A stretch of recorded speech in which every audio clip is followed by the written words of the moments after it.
mga Momshi and Mars, ito pa rin ba ang ginagamit nyo? Tsaka ito, pag sinisipon ang inyong little one, at napakahirap gamitin ito, di ba? Buti na lang, meron na tayo nitong Dr. Ayla U93.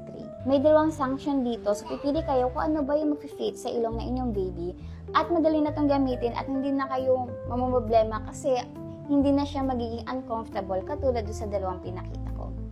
And then, ito yung kanyang box. Pag binuksan mo yung box, ayan, may kasama pa siyang panlinis. Ayan, tsaka itong chani. Ayan. And may kasama din tong charger. Ayan. And then, ito ay hanggang level 2. 1, tapos 2. So, ilalagay nyo lang yan sa ilong ng inyong baby.